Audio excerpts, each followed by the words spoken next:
You know, with all these discussions going around about AI technology, this whole concept within this movie can be quite scary. But let's talk about it. My name is Brandon Keith Avery, and this is just my opinion.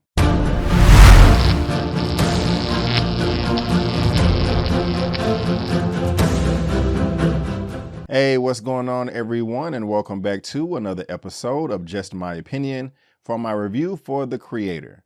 And if this is your first time finding me and you happen to like the video, please give me a thumbs up and consider subscribing. The Creator. I remember when I first saw the trailer for this film, I said to myself, oh, that seems quite interesting right there. A nice little concept.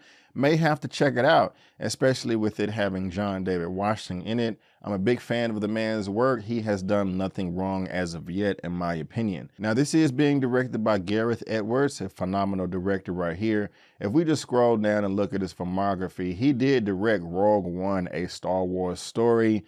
This is my favorite movie in the Star Wars franchise as of the recent films. Not talking about the original trilogy, but it is up there as far as quality is concerned. Godzilla that came out in 2014, that was decent, that was okay. I've heard nothing but great things about monsters. I haven't seen it. If you have, let me know. Or if you've seen any of these other films that you see right here, please let me know what you thought about them in the comment section below. But we have this film, The Creator, and like I said, it does pique my interest. I do like futuristic movies. I do like films that push the boundaries of technology, robotics. I was really a big fan of I, Robot that came out in the mid-2000s with Will Smith. That was a phenomenal film in my opinion. I don't know, it's just really entertaining and piques my interest. And like I said, we got my brother right here, John David Washington. He was in Tenet, he was in BlacKkKlansman. I mean, my goodness gracious, this guy is up there as far as Hollywood elites is concerned. And so yes, of course I was going to be into this film. My expectations were mid. It wasn't like super duper high, but I did know I wanted to see it. But before I get into all the nitty gritty, before I talk about all my likes and dislikes, let me tell you exactly what this film, The Creator, is all about. Amid a future war between the human race and the forces of artificial intelligence, Joshua, John David Washington, a hardened ex-Special Forces agent grieving the disappearance of his wife, is recruited to hunt down and kill the Creator, the elusive architect of advanced AI, who has developed a mysterious weapon with the power to end war and mankind itself. All right, the very first thing that I did like about this movie is how realistic it seemed. I'm speaking of the world governments and how they control the world, the advancement of technology, and also the year that this film takes place. For most of the duration, this takes place during the 2060s and 70s, and if everything works out, hopefully I will still be alive during that time. But I said to myself very early on during this film, like, wow, this does seem like it can really go down in the real world and we're not too far away from it. The next thing that I liked about this movie is the advancement of technology. Now, this isn't Futurama or the Jetsons or anything like that, but everything is escalated, upgraded to a degree that again seems very, very realistic. It's not across the board. It's about half of everything in this film. And what I mean by that is you still have technology, cars, planes, boats, houses that look like they were built today or 20 or 30 years ago in the past, but you still also have aspects of society that are super duper in the future as well. And the way that that was all intertwined together just adds more realism to this whole film. And everything looked great too. The CGI in this film was superb. I'm not usually one to complain about bad CGI in films because I just don't notice it. For example, a lot of people were not happy with the CGI in the latest Flash movie with Ezra Miller. To me, it really wasn't a big deal. I didn't see what the big problem is.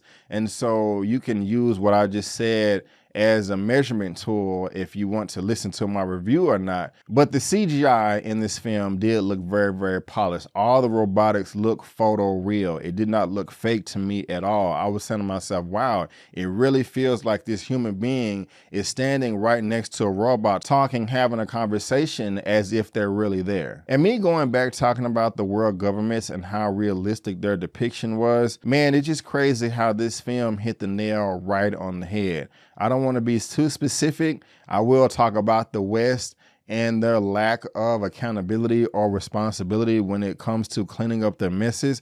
But that was all over this film. That is one of the main plot points of this movie, is how people react to what they perceive what really happened, and how that wrong perception can destroy the entire planet. That's what the foundation of this movie is. And I thought that that was stellar, if I had to be honest. I mean, where would we be in the world today? I think personally in a much better place if people actually took responsibility, accountability for their actions. Wow, we would be in heaven, but apparently nobody does that, and we're all living the life that we're living today. Again, all of that is in this movie. And going back to the technology, some of the devices that were used to conquer other groups of people or other groups of robots was fantastic.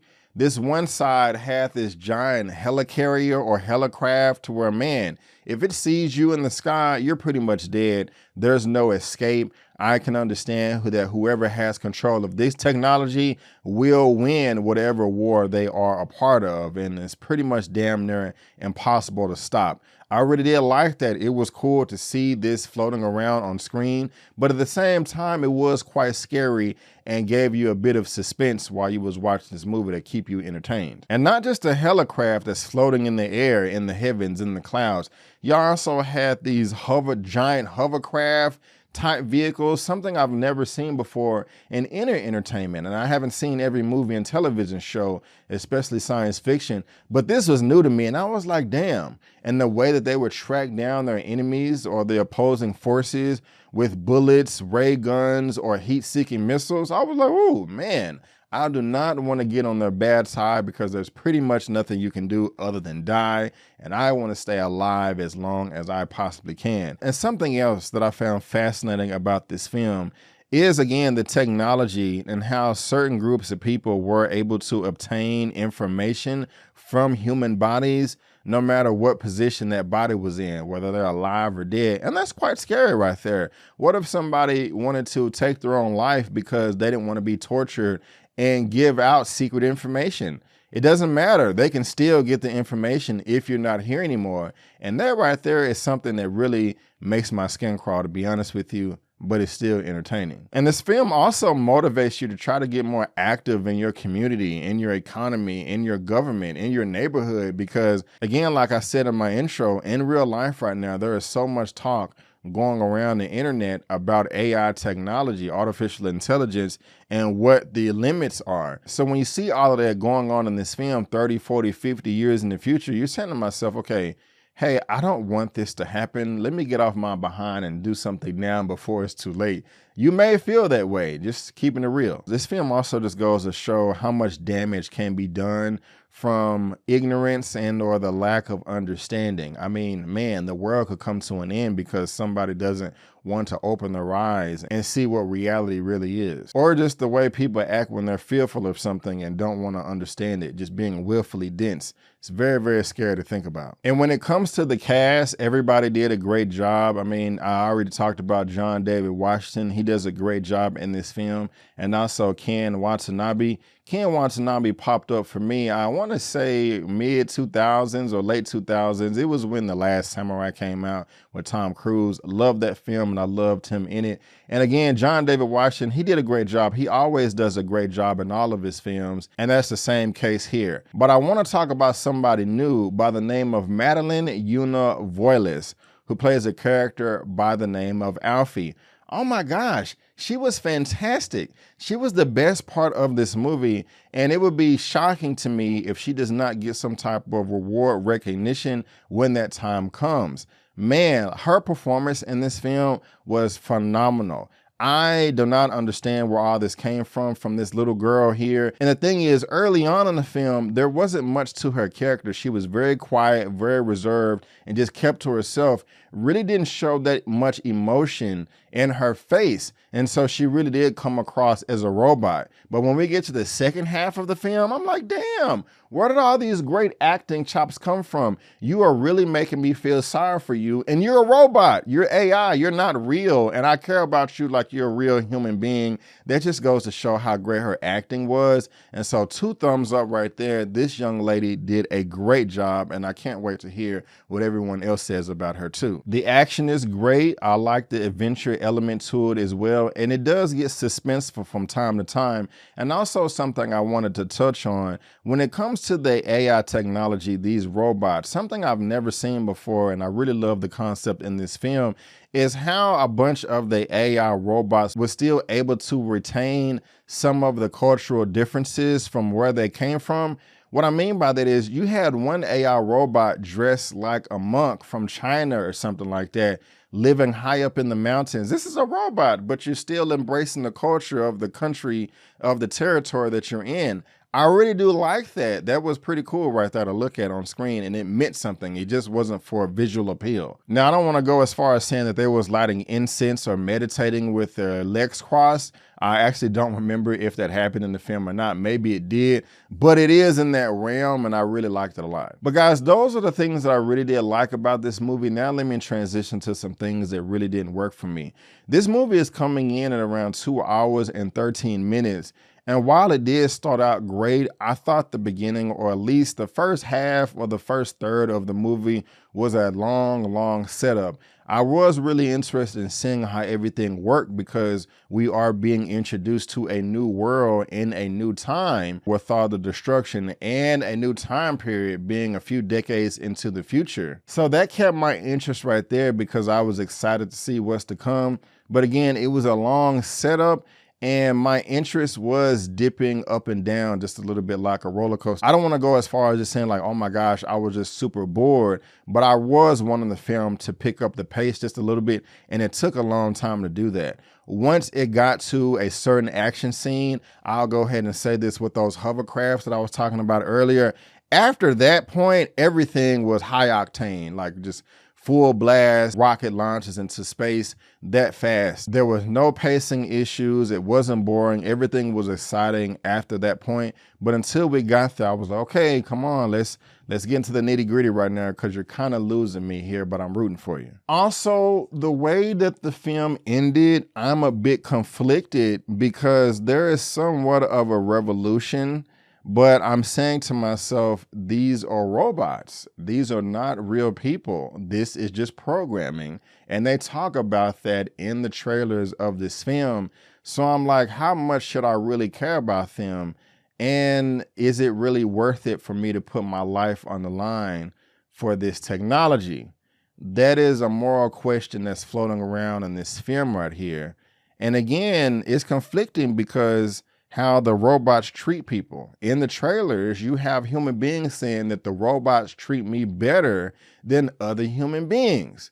Is this something that you should really embrace or ignore because, again, it's technology, or is it? And the last thing that really didn't work for me in this film is during the third act, I was at the edge of my seat dang near like, oh man, I really didn't think y'all was going to end the film this way. This is very entertaining. But there was a thing or two about the plot that kind of confused me. And every time I try to figure it out, I get even more confused. Like, okay, why were y'all doing this in the film when this happened here later on? So the story isn't as perfect as I want it to be. But let me just jump back to a positive real quick. The name of the movie is called The Creator. And if you create something, I think by default, you're going to fall in love with it. You're going to care about it. You're going to empathize with it. If it's a real human being, AI technology, or a mixture of the both. And again, that is where another moral questioning is floating around in this movie in your head while you're watching it that you may have to answer yourself, and also makes for great discussions for after the film ends too. Some films, when it ends, you go on about your day. Some of them are thought-provoking, makes you want to pick up the phone, call somebody, talk, or whatever, because there's just so many ideas floating around in your head with all the concepts in this movie. I really did enjoy it for the most part, guys. A lot of people are saying that this is the best film of the year. I don't agree with that remotely at all, but it is quite good. It is, and I really did enjoy it. I will go ahead and give my rating for this at the very end, but for now, guys, that is just my opinion, and I want to thank you so much for tuning in. If you did enjoy this video, please go ahead and give me that thumbs up, subscribe to the channel, help me reach that next milestone of 50,000 subscribers. And if I had to rate The Creator out of a 1 out of 10, I'm going to go ahead and give this an 8 out of 10. Yes, an 8 out of 10. But guys, again, I just want to thank you so much for tuning in. And before you go, don't forget that my name is Brandon Keith Avery, and that's just my opinion. Peace.